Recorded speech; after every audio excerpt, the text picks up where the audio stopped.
हाँ भाई, बढ़ते हैं हम लोग आगे इंटरफेरेंस ऑफ वेव की तरफ। ठीक है, इंटरफेरेंस ऑफ वेव। तो इंटरफेरेंस सुपरपोजिशन का ही स्पेशल एक केस है। सुपरपोजिशन से 3 पॉसिबल आउटकम आते हैं, यदि आप लोगों को याद हो तो। एक इंटरफेरेंस है, ठीक है। ऐसा ही सुपरपोजिशन का एक दूसरा आउटकम स्टेशनरी वेव होता था, और तीसरा होता है बीट। तो वो स्टेशनरी वेव, हाँ, स्टैंडिंग या स्टेशनरी वेव्स, वो आपने वेव्स ऑन स्ट्रिंग में पढ़ लिया है क्लास 11th में। बीट्स आपने साउंड वेव में पढ़ लिया है क्लास 11th में। तो अभी प्राइमरली हमें इंटरफेरेंस पे फोकस करना है, ठीक है, इंटरफेरेंस पे। तो होता क्या है, डेफिनेशन सुन लीजिए। अगेन, इंटरफेरेंस के लिए हमारे पास 2 सोर्सेज होने चाहिए, ठीक है, 2 सोर्सेज। और दोनों सोर्सेज ऐसे होने चाहिए कि उससे जो वेव एमिट हो रही है, जैसे अभी हम लोग लाइट वेव के बारे में बात कर रहे हैं, तो लाइट वेव की फ्रीक्वेंसी सेम होनी चाहिए, लीनियर या एंगुलर, मतलब ओमेगा सेम होना चाहिए। 2 ऐसे सोर्सेज जो सेम फ्रीक्वेंसी यानी सेम ओमेगा वाले लाइट रेडिएशंस एमिट करते हैं, उसे कोहेरेंट सोर्स बोलते हैं। एक बार सुन लीजिएगा, क्या कहते हैं, कोहेरेंट सोर्स बोलते हैं, ठीक। तो interference is result of superposition किसी 2 ऐसे लाइट सोर्सेस का जिनका ओमेगा सेम हो, दोनों वेव सेम डायरेक्शन में ट्रैवल कर रहे होने चाहिए, सेम मीडियम में ऑब्वियसली।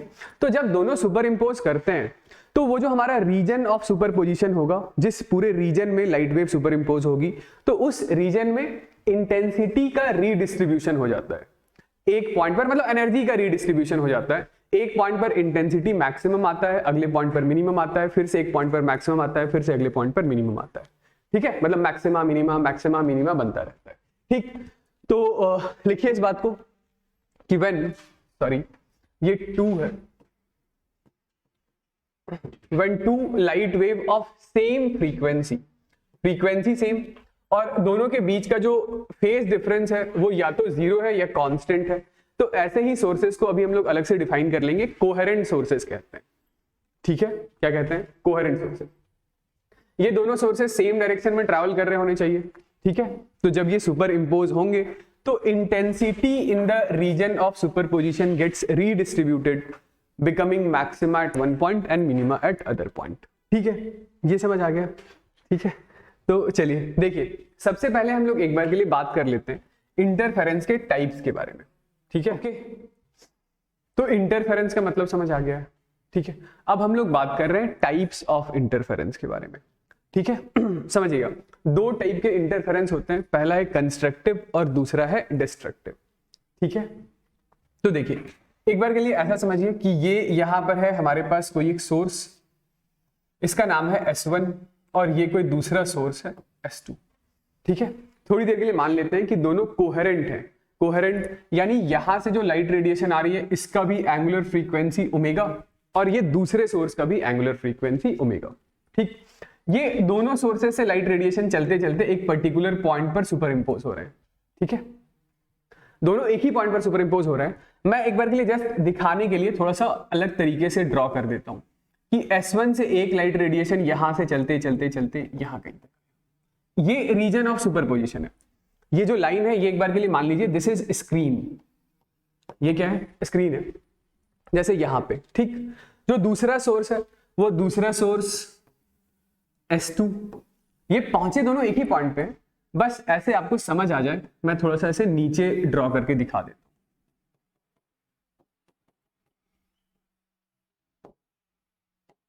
ऐसा। ये पहले वेव का जो एम्पलीट्यूड है वो है A1, दूसरे वेव का एम्पलीट्यूड जो है वो है A2।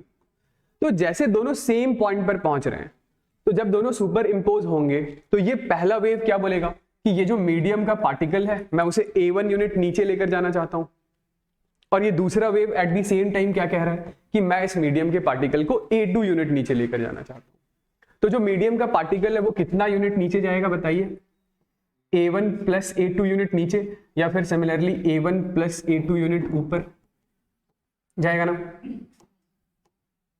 ठीक है। ये थोड़ा बड़ा बन गया,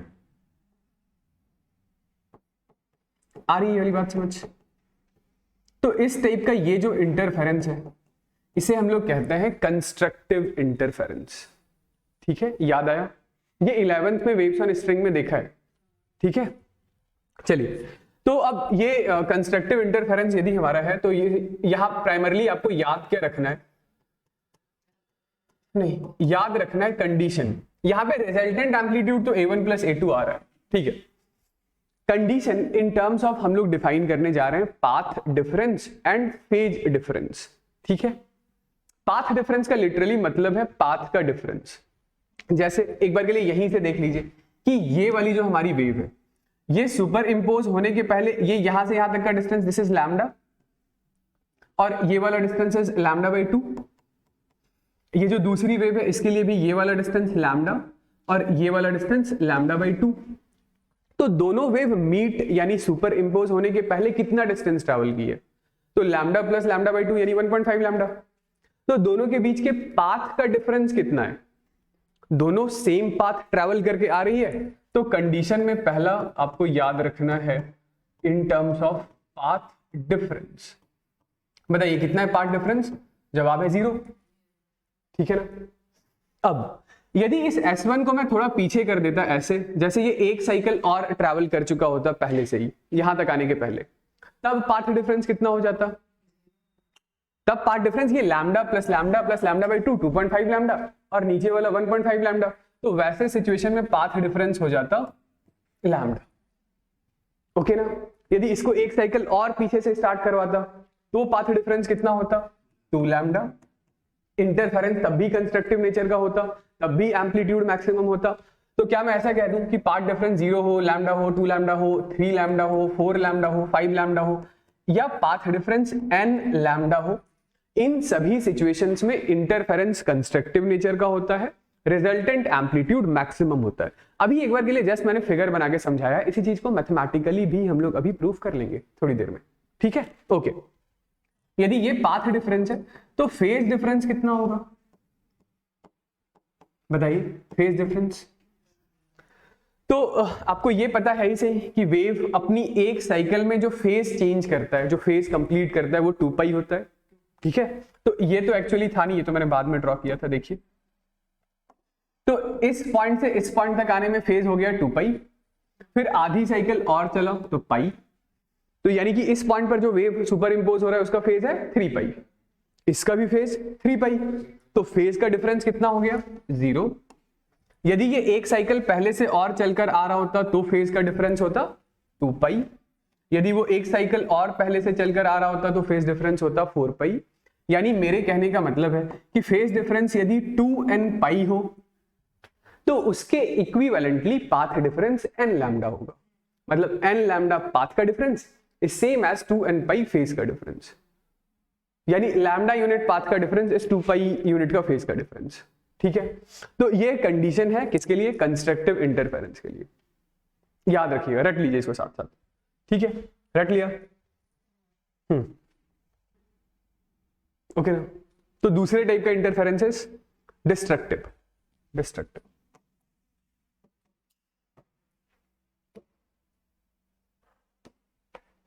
ठीक है, डिस्ट्रक्टिव वाले का।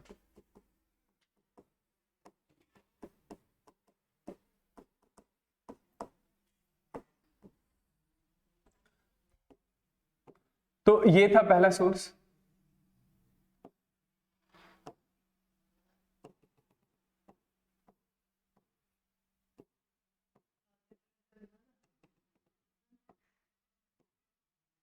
ये दोनों का एम्पलीट्यूड एक बार के लिए हम लोगों ने सेम ले लिया था, ठीक है।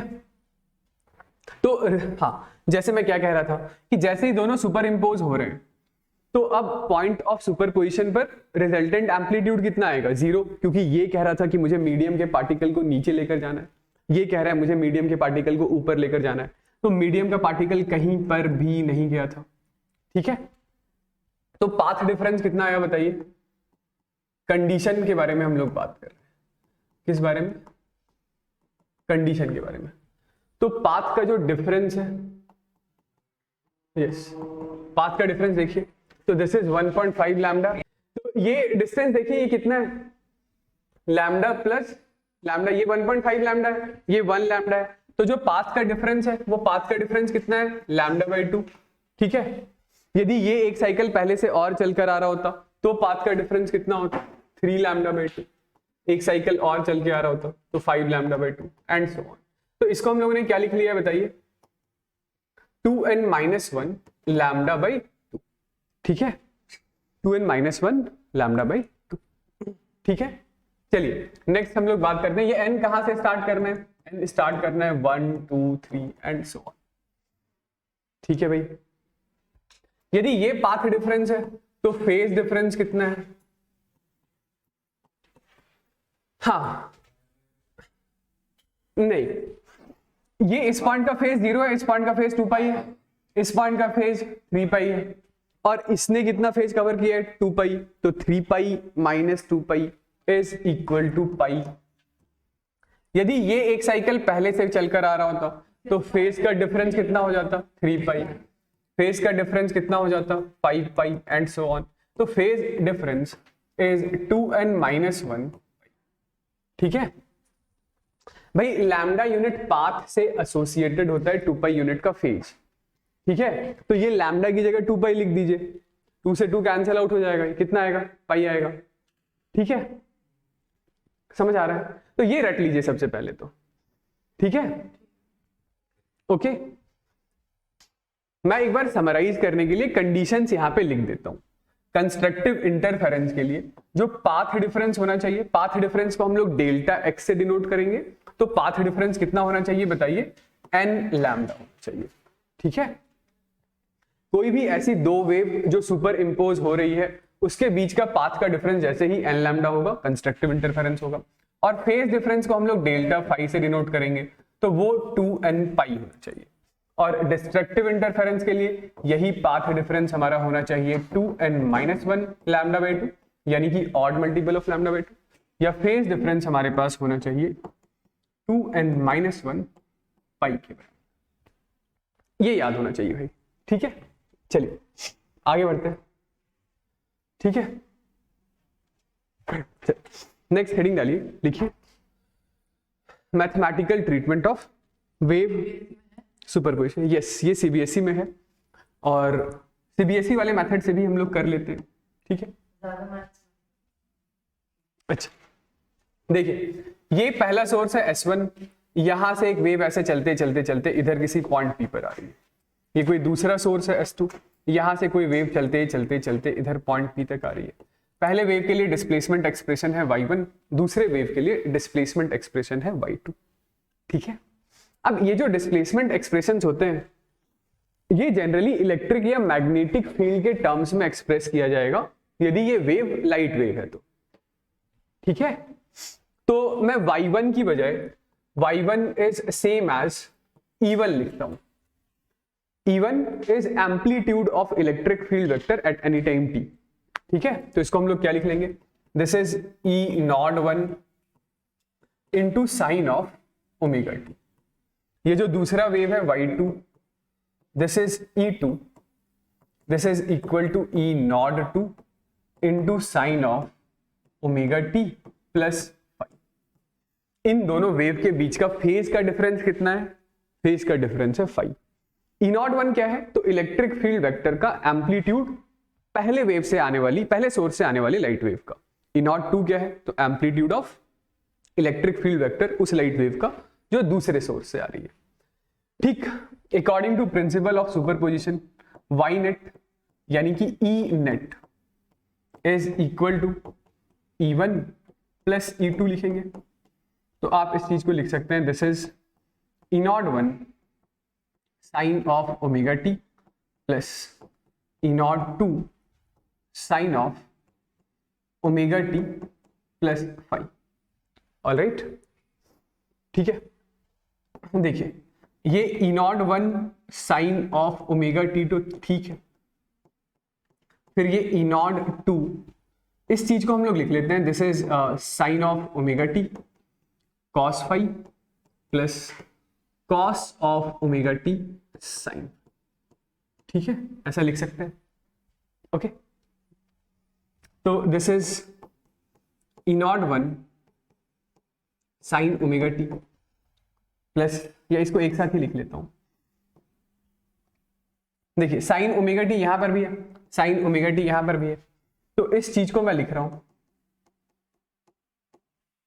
E not one plus E not two cos phi into sine omega T plus E not two cos omega T sine phi. ठीक है, मैंने कुछ नहीं किया, बस ये साइन ओमेगा टी यहां पर भी था, साइन ओमेगा टी यहां पर भी था, तो इसको कॉमन ले लिया। ठीक है, ओके। तो देखिएगा इसके बाद ये जो ई नॉट वन है, E not one plus E not two cos phi, ये टर्म एक कांस्टेंट है। ठीक है भाई, चेंज तो टाइम होगा, टाइम चेंज होगा तो साइन ओमेगा टी चेंज होगा। यहां से मैंने साइन ओमेगा टी और यहां से साइन ओमेगा टी कॉमन ले लिया, तो ये ई नॉट वन, ये ई नॉट टू कॉस फाई इसमें लिख दिया। ठीक है, तो मैं ये कह रहा था E not one plus E not two cos phi को एक नया constant capital E cos theta लिख देते हैं। ठीक है, ये इक्वेशन नंबर 1 है। ओके, और दूसरी साइड है हमारे पास E not two sine phi, तो इसको एक दूसरा constant capital E sine theta लिख देते हैं। This is equation B. तो अब हमारे पास देखिएगा जरा y नेट का क्या आ रहा है एक्सप्रेशन, तो this is capital E cos theta into sine of omega T plus capital E sine theta cos of omega T. ठीक है, चलिए y नेट यहां से हम लोग क्या लिख सकते हैं, देखिए, तो this is capital E sine of omega T plus theta, ये लीजिए y नेट, या इसको मैं e नेट लिख देता हूं, यानी कि वो जो सुपर इम्पोज्ड वेव था ना, सुपर इम्पोज्ड वेव, तो सुपर इम्पोज्ड वेव का displacement expression is this one. ठीक है, अब लेकिन इसमें एक पंगा है कि ये कैपिटल ई क्या है, तो capital E is amplitude of super imposed wave, और थीटा क्या है, फेज एंगल, तो ना तो हमें कैपिटल ई पता है ना ही थीटा पता है। चलिए ढूंढते हैं, तो capital E is amplitude of resultant wave है। ठीक है, कैसे निकाले, तो उसके लिए ये इक्वेशन ए और बी दिखाई दे रहा है, तो ए और बी को स्क्वायर और ऐड कीजिए। ठीक है, equation A square plus B square, तो ये राइट हैंड साइड देखिएगा, E square cos square theta plus E square sine square theta, कितना होगा बताइए, capital E square sine square theta plus cos square theta is 1। ठीक है ना, इधर की साइड आइए, तो ये है हमारे पास E not one plus E not two cos phi का whole square plus E not two sine phi का होल स्क्वायर। ठीक है, बताइए कितना आएगा, तो ये लीजिए, ये हमारे पास आ रहा है ई नॉट वन का square plus E not two का square cos square phi plus 2 times of E not one E not two cos phi plus E not two into sine square phi. ठीक है, sorry, E not two square sine square phi. ठीक, तो फिर से ये दिखाई दे रहा है cos square phi sine square phi, ये कितना हो गया बताइए, तो कैपिटल ई का square is E not one का square plus E not two का square plus 2 E not one E not two cos, तो capital E is under root of E not one plus E not two plus 2 times of, sorry, E not one का square plus E not two का square plus 2 times of E not one E not two cos. ये लीजिए, ये आ गया हमारे पास amplitude of resultant wave, इसको रख लीजिएगा। ठीक है, अब एक बार हमारे पास एम्पलीट्यूड ऑफ रिजल्टेंट वेव आ गया, कुछ और निकालना रहता है क्या, यस, ये थीटा की वैल्यू, दिस थीटा, ये वाला जो एंगल है थीटा, तो ये थीटा कैसे निकालेंगे बताइए, ये जो फेज एंगल थीटा है, ठीक है, तो ये थीटा निकालने के लिए बी और ए को डिवाइड कर देते हैं, ठीक है। तो यदि आप एक बार के लिए इक्वेशन बी बाई इक्वेशन ए कर दें तो ई से ई कैंसिल आउट हो जाएगा, sine theta by cos theta is equal to tan theta, तो tan theta is equal to E not one plus E not two cos five divided by E not two sine five, ठीक है। Yes, ये बिल्कुल vector वाला आ गया, ठीक है ना, एम्पलीट्यूड और वो एंगल, ठीक है। तो देखिए एक बार के लिए यदि आप इतनी मेहनत नहीं करना चाह रहे थे तो आप फेजर एडिशन से भी निकाल सकते थे इसी रिजल्ट को, ठीक है, क्योंकि ये जो डिस्प्लेसमेंट एक्सप्रेशन है ये साइन के टर्म्स में लिखा है या इवन कल को कॉस के टर्म्स में लिख दिया तो भी इसके करस्पॉन्डिंग एक रोटेटिंग वेक्टर ड्रॉ कर सकते हैं ना, ठीक। मैं क्या कहना चाह रहा हूं सुनिएगा, ये लिख लिया, ठीक है। देखिए इसी रिजल्ट तक पहुंचने का एक दूसरा इजियर तरीका, बस तुरंत से जल्दी से रिजल्ट निकालने के लिए ये पहले वेव के लिए डिस्प्लेसमेंट एक्सप्रेशन था E1 is equal to E not one into sine of omega T, और इस दूसरे सोर्स से आने वाले लाइट रेडिएशन के लिए डिस्प्लेसमेंट एक्सप्रेशन था E2 which is E not two into sine of omega T plus, ठीक। तो ये पहले वेव के लिए मैं एक ऐसा वेक्टर ड्रॉ कर लेता हूं, फेजर रोटेटिंग वेक्टर, याद है ना जैसा एसी में ड्रॉ किया है, ठीक है। इस लाइन की length is E not one ये, और इस लाइन के अलोंग फेज कितना है, तो इस लाइन के अलोंग फेज है ओमेगा टी, इस लाइन के अलोंग फेज कितना है ओमेगा टू। तो ये जो दूसरा वाला वेव है इसको आप कहां ड्रॉ करेंगे, इसको ड्रॉ करेंगे इससे ऊपर, this is E not two, दोनों के बीच का जो फेज का डिफरेंस है वो फाई है। इन दोनों वेक्टर्स का रिजल्टेंट कहां आएगा, तो इन दोनों वेक्टर का रिजल्टेंट कहीं यहां आएगा, यही हमारा ई नेट होगा। तो this E net is equal to under root of E not one का square plus E not two का square plus two times of E not one E not two cos five होगा, ठीक है। ये तो याद है ना वेक्टर रिजल्टेंट, ऑलराइट। और फिर हम लोगों ने थीटा जो निकाला तो वो ये वाला angle, this angle is theta, तो tan theta is equal to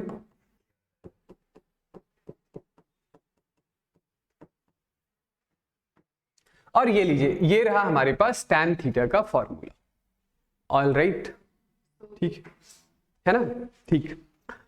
तो अभी के लिए कम से कम ये रिजल्टेंट एम्पलीट्यूड का इक्वेशन याद रखिएगा, फॉर्मूला याद रखिएगा, आई होप ये तो याद होगा ही सही, ठीक है। आगे बढ़ते हैं, ओके। चलिए नेक्स्ट हेडिंग डालिए, लिखेगा इंटेंसिटी ऑफ वेव, ठीक है। तो कोई सी भी जो वेव होती है, इंटेंसिटी का मतलब क्या होता है, इंटेंसिटी का मतलब होता है energy per unit area per unit time, energy per unit time is power, ठीक है। तो intensity is power per unit area, alright. तो ये भी पहले कभी ना कभी पढ़ा होगा कि जो इंटेंसिटी होता है वो डायरेक्टली प्रोपोर्शनल टू वेव के एम्पलीट्यूड का स्क्वायर होता है। हाँ, याद आ रहा है, नहीं आ रहा है तो कोई बात नहीं, अभी तो डायरेक्टली लिखिए कि intensity of a wave is directly proportional to amplitude का स्क्वायर, ठीक है। तो ये देखिए ये जो पहला सोर्स था S1, यहां से वेव ऐसे आई थी, ये दूसरा सोर्स था S2, यहां से वेव ऐसे आई थी, ठीक है। इसके लिए एम्पलीट्यूड था E01, इसके लिए एम्पलीट्यूड था E02। तो इस सोर्स से आने वाले लाइट रेडिएशन की इंटेंसिटी का नाम है I1 और इस सोर्स से आने वाले लाइट रेडिएशन की इंटेंसिटी का नाम है I2। अब ये जो यहां पर सुपर इम्पोज्ड वेव जो बनी है इसके लिए एम्पलीट्यूड था कैपिटल E, तो इसके लिए जो इंटेंसिटी है उसे कैपिटल I लिख देंगे, ठीक है, कि कैपिटल I रिजल्टेंट या नेट लिख देंगे, ओके। तो मैं क्या कहना चाह रहा हूं, मैं ये कहना चाह रहा हूं कि intensity I1 is some constant times of E01 का square, intensity I2 is some constant times of E02 का स्क्वायर, ठीक है, तो resultant intensity I net is some constant times of capital E का square, where capital E is resultant amplitude. ठीक है ना, तो हमारे पास कैपिटल ई का एक्सप्रेशन है कि दिस कैपिटल ई का square is equal to E naught का स्क्वायर, मतलब ई नॉट 1 का स्क्वायर, फिर ई नॉट 2 का square plus 2 times of E naught 1 into E naught 2 into cos of phi. ठीक है, चलिए एक काम कीजिए, k से मल्टीप्लाई कर दीजिए दोनों साइड।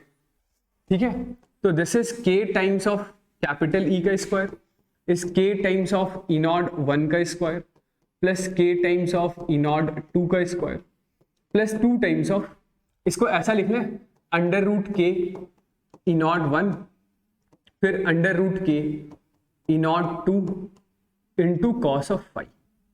ठीक है, चलेगा।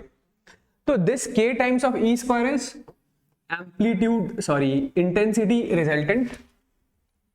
ठीक है, this is equal to I1 plus I2 plus 2 times of under root of I1 I2 into cos. ये लीजिए भाई, दिस इज रिजल्टेंट इंटेंसिटी का फॉर्मूला।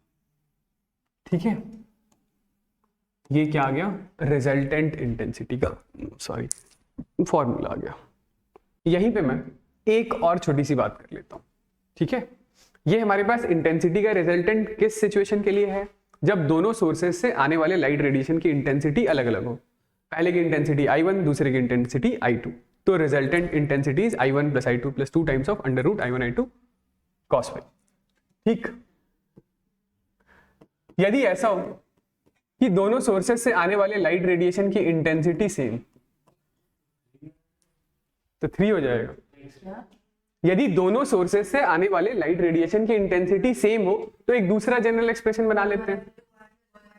हाँ लिखिए, साथ साथ लिखिए, resultant intensity is I not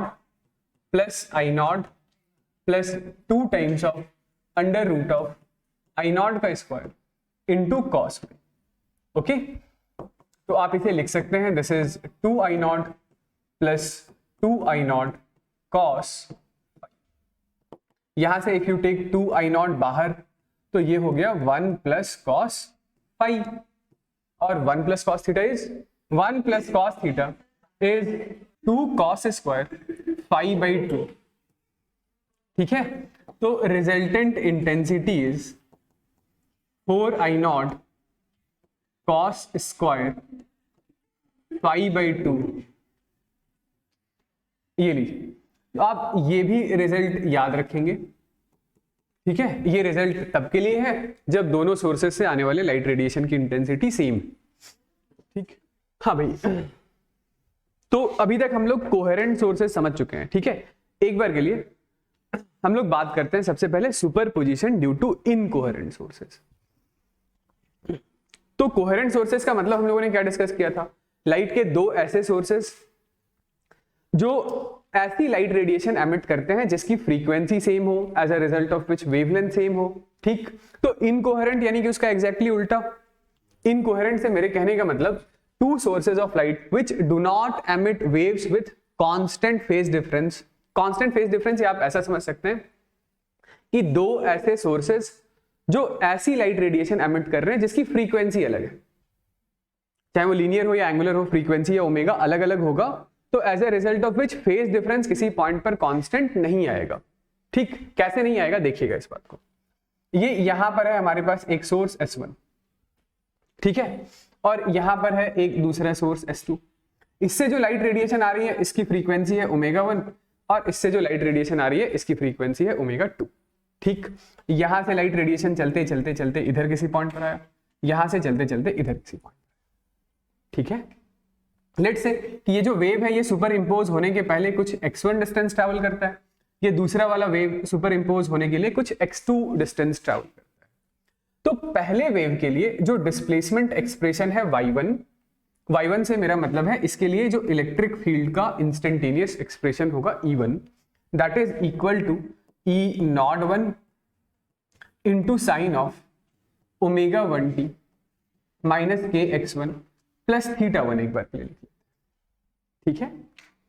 similarly ये जो दूसरा वेव है इसके लिए डिस्प्लेसमेंट एक्सप्रेशन y2 यानी कि E2 is equal to E02 into sine of omega 2t minus kx2 plus theta 2, ठीक है ना। यदि मैं बोलूं कि यहां पर एक बार के लिए फेज डिफरेंस लिखिए, क्या लिखिए, फेज डिफरेंस, तो क्या लिखेंगे फेज डिफरेंस, तो आप बोलेंगे ये है पहले का फेज, ये है दूसरे का फेज, इसका डिफरेंस लिखना है, तो phase difference is equal to omega 2 minus omega 1 into time t, ठीक है। Minus k x2 minus minus plus k, तो k times of x1 minus x2 plus theta 2 minus theta 1, ये होगा फेज डिफरेंस, ठीक है। अब देखिए इसमें पंगा क्या है, तो ये जो फेज डिफरेंस का ये वाला जो हिस्सा है ये कंटिन्यूअसली चेंज हो रहा है, जैसे जैसे टाइम चेंज हो रहा है वैसे वैसे ये वाला पार्ट चेंज हो रहा है। बाकी ये लोग दोनों तो कांस्टेंट है, ये लोग दोनों कांस्टेंट है, ठीक है, लेकिन ये लगातार बदले जा रहा है क्योंकि टाइम चेंज हो रहा है, ओके। तो as a result of which ये पूरी वैल्यू बदल रही है। अब यदि ये पूरी वैल्यू बदलेगी तो फाई की वैल्यू लगातार बदल रही है, मेरे कहने का मतलब है। अब यदि फाई बदलेगा तो हम लोगों ने एम्पलीट्यूड रिजल्टेंट क्या लिखा, एम्पलीट्यूड रिजल्टेंट हम लोगों ने लिखा था अंडर रूट ऑफ E0 1 का स्क्वायर प्लस E0 2 का square plus 2 times of E0 1 into E0 2 into cos of phi, cos phi की जगह ये पूरा नंबर लिख देता हूं, omega 2 minus omega 1 into t plus k times of delta x plus delta theta. ये theta 2 minus 1 को मैंने डेल्टा थीटा लिख दिया, x1 माइनस x2 को मैंने डेल्टा x लिख दिया, ठीक है। तो फिर से सुनिएगा कि टाइम के लगातार बदलने की वजह से डेल्टा फाई लगातार बदलेगा, उसकी वजह से ये पूरे कॉस थीटा की वैल्यू लगातार बदलेगी, तो ये वाला टर्म लगातार बदलेगा, ठीक है। तो रिजल्टेंट एम्पलीट्यूड इसी पॉइंट पर कभी बढ़ते बढ़ते बढ़ते मैक्सिमम होगा, कभी घटते घटते घटते मिनिमम होगा, कभी मैक्सिमम कभी मैक्सिमम कभी मैक्सिमम कभी मिनिमम एंड सो ऑन, ठीक है, ओके। आ रही बात समझ।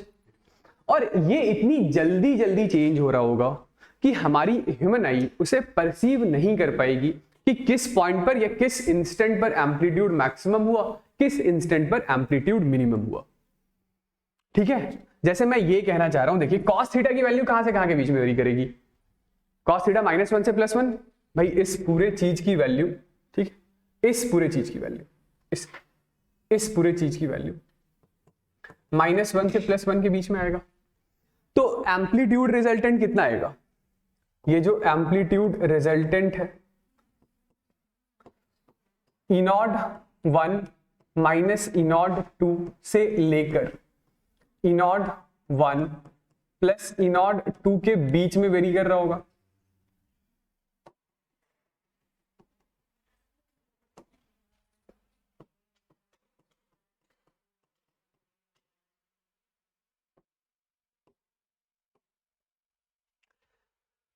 ये देखिए जैसे मैं ये कह रहा हूं कि इस पूरे एक्सप्रेशन की वैल्यू 1 हो गई, तो ये क्या हो जाएगा, E0 1 का स्क्वायर प्लस E0 2 का square plus 2 times of E0 E1 E2 E0 1 E0 2, तो that will be E0 1 plus E0 2 का होल स्क्वायर।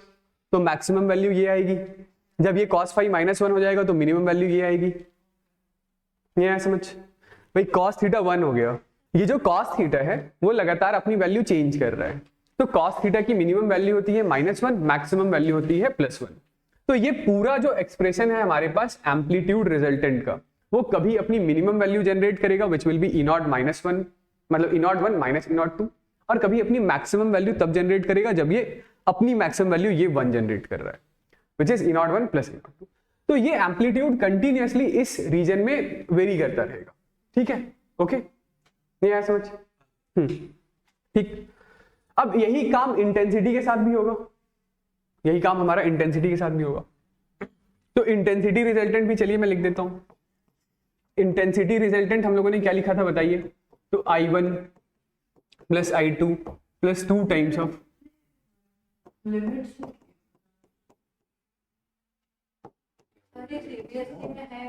नहीं, सिमिलरली ये जो हमारा इंटेंसिटी रिजल्टेंट है, ये बताइए कहां से कहां के बीच में वेरी करेगा। तो cos फाई जब 1 आएगा तो ये अपनी मैक्सिमम वैल्यू देगा, cos फाई जब -1 आएगा तो ये मिनिमम वैल्यू जनरेट करेगा। ठीक है, तो resultant intensity will be √I1 minus √I2 से लेकर, इसका होल स्क्वायर से लेकर √I1 plus √I2 whole square के बीच में वेरी करेगा। ये समझ आ रहा है क्या? cos फाई जब 1 हो गया तो I1 plus I2 plus 2 times of √I1 I2, इसको मैंने लिख दिया √I1 प्लस I2 का होल स्क्वायर। जब ये -1 होगा तो I1 plus I2 minus times of 2 √I1 I2, इसको मैंने लिख दिया I1 माइनस I2 का √I1 माइनस √I2 का होल स्क्वायर।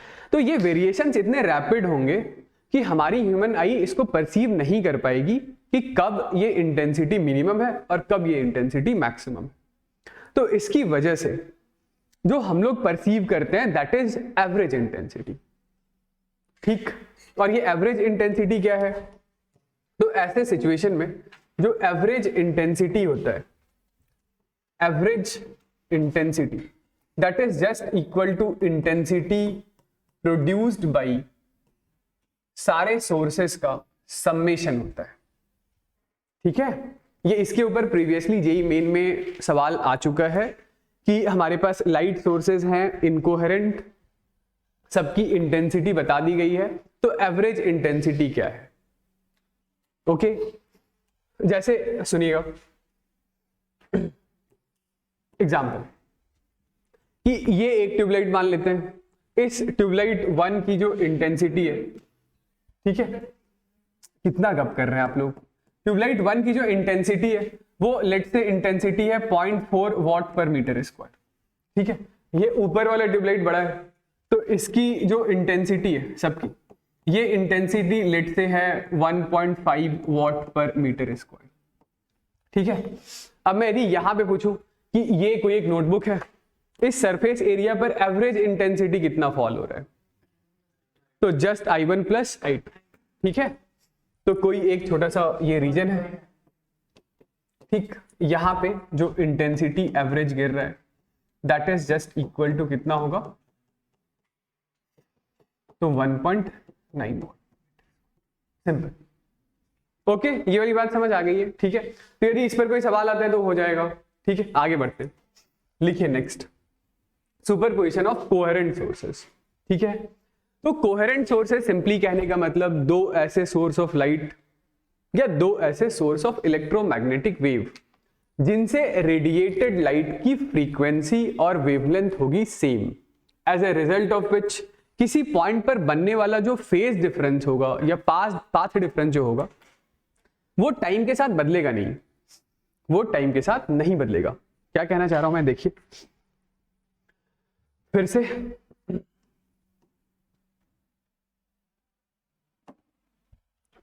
ये है हमारे पास पहला सोर्स S1 और ये है दूसरा सोर्स S2। S1 से जो लाइट रेडिएशन आ रही है इसकी भी एंगुलर फ्रीक्वेंसी ओमेगा और दूसरे वाले की भी एंगुलर फ्रीक्वेंसी ओमेगा। ये यहां से लाइट रेडिएशन चलते चलते यहां आया, यहां से लाइट रेडिएशन चलते चलते यहां। सुपर इंपोज होने के पहले इसने जो डिस्टेंस ट्रेवल किया है वो है x1 और इसने जो डिस्टेंस ट्रेवल किया है वो है x2। तो पहले सोर्स से आने वाले लाइट रेडिएशन के लिए displacement expression E1 is equal to E01 into sine of omega t minus k x1 plus θ1। दूसरे सोर्स से आने वाले लाइट रेडिएशन के लिए जो एम्पलीट्यूड है इलेक्ट्रिक फील्ड का वो E02 into sine of omega t minus k x2 plus θ2। ये θ1 या θ2 इनिशियल फेज एंगल्स हैं। ठीक है, चलिए भाई बताइए यहां पर फेज डिफरेंस कितना है। फेज डिफरेंस को डेल्टा फाई से डिनोट करते हैं। Phase difference is this minus this, तो this is k times of x1 minus x2, ठीक है, प्लस θ2 माइनस θ1। तो आप इस θ2 माइनस θ1 की टेंशन मत लीजिए क्योंकि 99.99% क्वेश्चंस में θ1 और θ2 बराबर होते हैं, कोई इनिशियल फेज नहीं होता है। ठीक है, दिस इज इनिशियल फेज और initial phase mostly θ1 is same as θ2 होता है, तो ये वाला पार्ट कितना होगा, देयरफॉर θ2 माइनस θ1, ये वाला पार्ट मोस्टली जीरो होता है, मोस्टली। यदि दे रखा है किसी सवाल में तो दैट इज अलग बात। ओके, तो ये लीजिए, यहां से फेज डिफरेंस का एक्सप्रेशन आ रहा है k times of delta x। Delta x क्या है, पाथ डिफरेंस, यानी phase difference is k into path difference. ये k क्या होता है, तो k शायद से आप लोगों को पता होगा, k is 2 pi by lambda, ठीक है। तो this is phase difference, this delta x is path difference. Okay, तो अब इसके आगे सुनिएगा कि ये तो हम लोगों ने लिख लिया, ठीक है, ये फेज डिफरेंस और पाथ डिफरेंस के बीच का रिलेशन हमें समझ आ गया, ठीक है। अब एक बार वापस से हम लोग बात कर लेते हैं, तो सुनिएगा, हम लोगों ने एम्पलीट्यूड का एक्सप्रेशन निकाल लिया है, हम लोगों ने इंटेंसिटी का एक्सप्रेशन निकाल लिया है, ठीक है। एम्पलीट्यूड का रिजल्टेंट क्या था, expression E net was equal to under root of E naught 1 का स्क्वायर प्लस E naught 2 का square plus 2 times of E naught 1 E naught 2 into cos phi। ये cos phi यही है फेज डिफरेंस, ठीक है ना, ये ठीक है। तो यदि मैं यहां से पूछूं कि इस रिजल्टेंट एम्पलीट्यूड की मैक्सिमम वैल्यू कब आएगी, तो मैक्सिमम वैल्यू के लिए आप क्या बोलेंगे बताइए, तो मैक्सिमम वैल्यू तब आएगा जब ये cos phi हमारा कितना होना चाहिए बताइए, 1, ठीक है ना। जब cos phi 1 होगा तभी तो इसकी मैक्सिमम वैल्यू आएगी। तो cos phi 1 हो जाए यानी कि phi कितना होना चाहिए, तो phi होना चाहिए 0, या phi होना चाहिए 2 पाई, या phi होना चाहिए 4 पाई, या phi होना चाहिए 6 पाई, यानी phi होना चाहिए 2n पाई। जैसे ही फेज डिफरेंस की वैल्यू 2n पाई होगी, ठीक है, तो इस समय फिर पाथ डिफरेंस कितना होगा, तो पाथ डिफरेंस ये यहां पर रख दीजिए 2n पाई, इसकी जगह पर 2 पाई से 2 पाई कैंसिल आउट हो जाएगा, पाथ डिफरेंस कितना आ जाएगा, n लैम्डा। तो यही तो सबसे पहले फिगर बनवा के रटवाया था कि पाथ डिफरेंस जब n लैम्डा हो या फेज डिफरेंस जब 2n पाई हो तो इंटरफेरेंस कंस्ट्रक्टिव नेचर का होता है और एम्पलीट्यूड आता है मैक्सिमम। तो वही ये मैथमेटिकली भी आ रहा है, और इस सिचुएशन में हमारे पास जो मैक्सिमम एम्पलीट्यूड होगा that is equal to E naught 1 plus E naught 2 के बराबर, ठीक है, सिंपल। तो इसी चीज को हम लोग कहते हैं कंस्ट्रक्टिव इंटरफेरेंस, ठीक है। तो कंस्ट्रक्टिव इंटरफेरेंस में ये एम्पलीट्यूड है, साथ साथ हम लोग यहीं पे इंटेंसिटी के बारे में भी बात कर लेते हैं। तो इंटेंसिटी रिजल्टेंट का एक्सप्रेशन क्या था, रिजल्टेंट इंटेंसिटी का एक्सप्रेशन था I1 plus I2 plus 2 times of under root I1 I2 into cos phi। तो फिर से वही बात कि इसकी मैक्सिमम वैल्यू कब आएगी, तो मैक्सिमम वैल्यू के लिए कंडीशन तो वही है ना कि cos phi हमारा कितना होना चाहिए, 1। cos phi हमारा 1 कब होगा, तो जब phi की वैल्यू 2n पाई के बराबर हो, या फेज डिफरेंस 2n पाई के बराबर हो, या पाथ डिफरेंस n लैम्डा के बराबर। ओके, तो ऐसे सिचुएशन में हमारे पास रिजल्टेंट इंटेंसिटी की मैक्सिमम वैल्यू कितनी होगी, तो ये I1 plus I2 plus 2 times of under root I1 I2, जिसे आप लिख सकते हैं under root of I1 plus under root of I2 का होल स्क्वायर, ठीक है। तो ये हमारा रिजल्टेंट इंटेंसिटी के लिए ये मैक्सिमम वैल्यू है, ठीक है। अच्छा, फिर इसमें आप बोलेंगे ठीक है कि एक केस यहाँ पे हम लोगों ने और किया था जहां पे यदि दोनों सोर्सेस से आने वाले लाइट रेडिएशन की इंटेंसिटी सेम हो गई थी, ठीक है। तो उस सिचुएशन में एक और हमारे पास था ना कि यदि I1 is same as I2 is equal to I naught हो, तो वहां पे रिजल्टेंट इंटेंसिटी का एक्सप्रेशन था 4I not cos square pi by 2। तो इसके लिए भी कंडीशन वही है, कंडीशन क्या है, मैक्सिमम वैल्यू के लिए पाई की वैल्यू होनी चाहिए 2n पाई तो यहां से जो मैक्सिमम इंटेंसिटी आएगा that will be 4I0।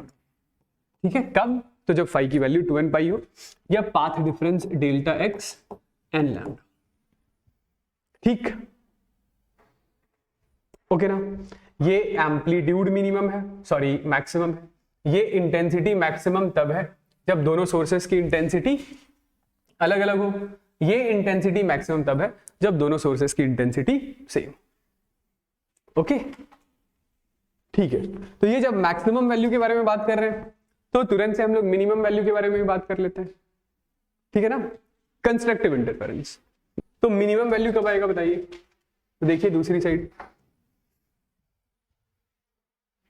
Amplitude minimum. तो मिनिमम के लिए कॉस फाई कितना होना चाहिए? -1, 0 नहीं, -1। कॉस थीटा -1 से +1 के बीच में वेरी करता है, तो उसके लिए फाई कितना होना चाहिए बताइए?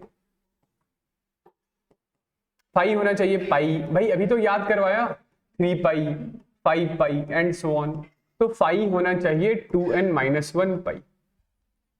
ठीक है, फाई होगा इतना। तो यदि फेज डिफरेंस इतना है तो पाथ डिफरेंस कितना होगा बताइए? जो ऊपर पाथ डिफरेंस और फेज डिफरेंस वाला रिलेशन लिख रखा है कि phase difference is equal to, yes, phase difference is 2 pi by lambda into path difference. ठीक है, तो इसकी जगह पर रख दीजिए 2n-1 pi is equal to 2 pi by lambda into delta x. Pi से पाई कैंसिल आउट हो गया, तो path difference is equal to 2n-1 lambda by 2। ठीक है, तो जब पाथ डिफरेंस हमारा 2n-1 लैम्डा बाई 2, यानी याद आ रहा है, वही तो फिगर बनवा के रटवाया था कि odd multiple of lambda by 2। तो ऐसे सिचुएशन में एम्पलीट्यूड की जो मिनिमम वैल्यू आएगी that will be E01 minus E02 आएगा। ठीक है, एक ही साथ लिख दूं सारे इंटेंसिटी वाले। तो इंटेंसिटी रिजल्टेंट कितना आएगा या मिनिमम इंटेंसिटी कितना होगा? तो that will be √I1 minus √I2 का होल स्क्वायर होगा। ठीक है, और यदि I1 और I2 सेम है I0 के बराबर, तो यहां पर मिनिमम इंटेंसिटी कितना हो जाता है? 0 हो जाता है। ठीक है, तो ये मैक्सिमा और मिनिमा की ये कंडीशंस है जो आपको याद होना चाहिए। नेक्स्ट आगे बढ़ते हैं। चलिए ग्राफ बनाते हैं जिसे कहते हैं इंटेंसिटी डिस्ट्रीब्यूशन कर्व। ठीक है,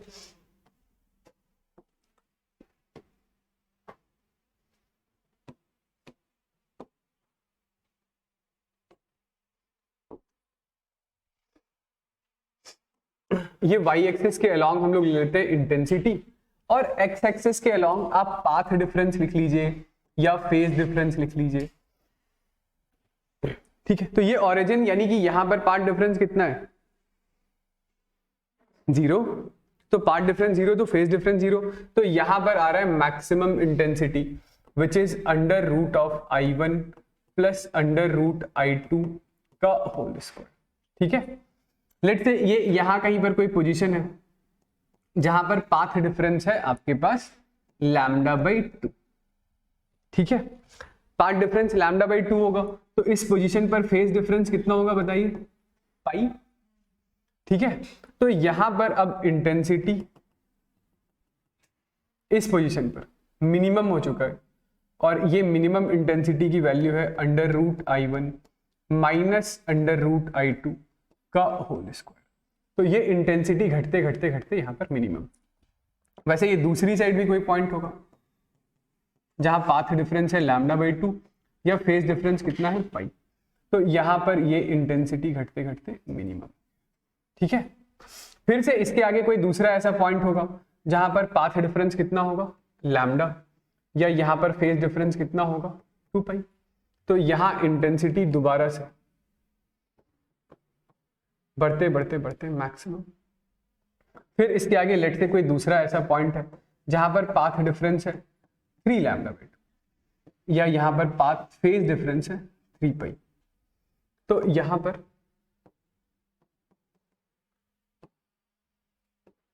ये इंटेंसिटी दोबारा से घटते घटते 0। बताइए समझ आ रहा है?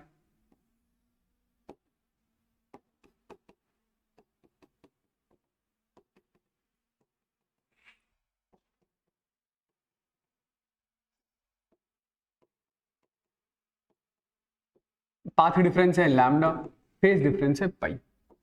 पाथ डिफरेंस है 3 लैम्डा बाई 2, फेज डिफरेंस है 3 पाई।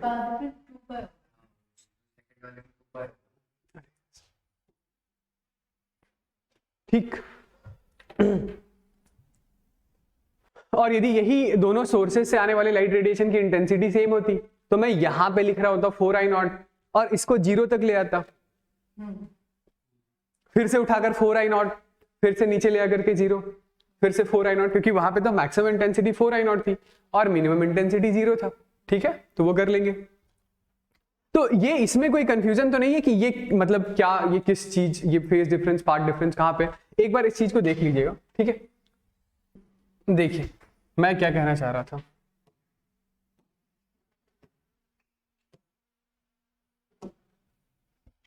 कि ये जैसे हमारे पास एक सोर्स है ऐसे, और ये है एक सोर्स S2। ठीक है, इस लाइन से जितना ऊपर S1 है उतना ही नीचे S2। ये यहां पर कोई स्क्रीन है। ठीक है, तो इस S1 से एक लाइट रेडिएशन चलते चलते चलते चलते चलते चलते यहां आ रही है, S2 से एक लाइट रेडिएशन चलते चलते चलते चलते यहां आ रही है। ठीक है, तो इस पॉइंट O तक पहुंचने के पहले जितना डिस्टेंस S1 से आने वाली लाइट रेडिएशन ने ट्रैवल किया है उतना ही डिस्टेंस S2 से आने वाली लाइट रेडिएशन ने ट्रैवल किया है। यदि इसकी भी इंटेंसिटी I0 मान लें और इसकी भी इंटेंसिटी I0 मान लें तो इस पॉइंट पर पाथ डिफरेंस कितना होगा? 0। पाथ डिफरेंस 0 तो फेज डिफरेंस 0। तो इस पॉइंट पर जो इंटेंसिटी है रिजल्टेंट वो कितना हो जाएगा बताइए? 4I0 के बराबर। ओके, इसके ऊपर लेट्स से यहां पर कोई ऐसा पॉइंट है जहां पर S1 से चलकर आने वाली लाइट रेडिएशन ऐसे आ रही है और S2 से चलकर आने वाली लाइट रेडिएशन ऐसे आ रही है।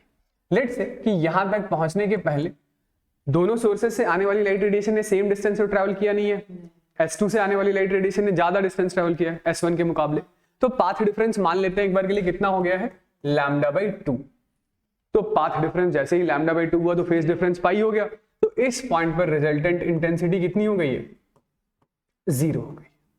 ठीक, फिर से यहां पर कोई एक ऐसा पॉइंट रहा होगा जहां पर S1 से चलकर आने वाली लाइट रे ऐसे आई, S2 से चलकर आने वाली लाइट रे ऐसे आई, यहां पर पाथ डिफरेंस बढ़कर हो गया लैम्डा। पाथ डिफरेंस लैम्डा हो गया तो फेज डिफरेंस 2 पाई हो गया। और यहां पर दोबारा से रिजल्टेंट इंटेंसिटी कितनी हो गई बताइए? 4I0 के बराबर। ठीक है, सेम नीचे वाली साइड कि यहां पर भी पाथ डिफरेंस कितना हुआ होगा? तो पाथ डिफरेंस मान लेते हैं कि इधर हुआ है λ/2 और यहां पर रिजल्टेंट इंटेंसिटी फिर से कितनी? 0।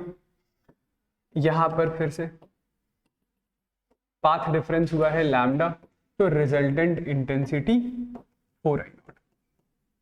समझ रहे हैं? तो इसी चीज को हम लोग कहते हैं this is interference of light. ये दोनों सोर्सेस कोहेरेंट थे, दोनों से आने वाली लाइट रेडिएशन की इंटेंसिटी सेम थी, तो इस रीजन में एनर्जी का रीडिस्ट्रीब्यूशन हो गया है। एक पॉइंट पर मैक्सिमा है, दूसरे पॉइंट पर मिनिमा। ठीक है, मतलब यहां की इंटेंसिटी 4I0 है तो यहां कहीं 3I0 होगा, यहां कहीं 2I0 होगा, यहां कहीं 1I0 होगा और यहां कहीं पर 0। ठीक है, जहां इंटेंसिटी 0 है तो that is a dark point, वहां से लाइट गायब हो गई है।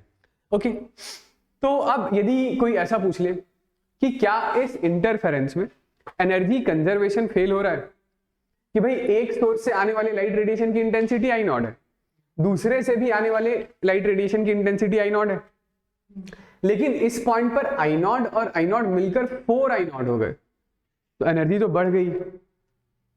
तो क्या एनर्जी कंजर्वेशन फेल हो गया है? Energy can neither be created nor be destroyed. तो यहां पे I0 है, यहां पे I0 है, दोनों मिलकर 4I0 कैसे हो गए? I0 और I0 मिलकर के तो 2I0 होना था ना, लेकिन 4I0 हो गया, 2I0 एक्स्ट्रा आ गया। कहां से आया? कि ये यहां से लाइट गायब हुई है तो इसकी एनर्जी कहां गई? भाई इसकी एनर्जी उठकर यहां आ गई है। भाई यहां पे भी तो 2I0 होना था लॉजिकली, तो इसकी एनर्जी उठकर यहां आ गई है। ठीक उसके ऊपर वाले से उठकर यहाँ आ गई।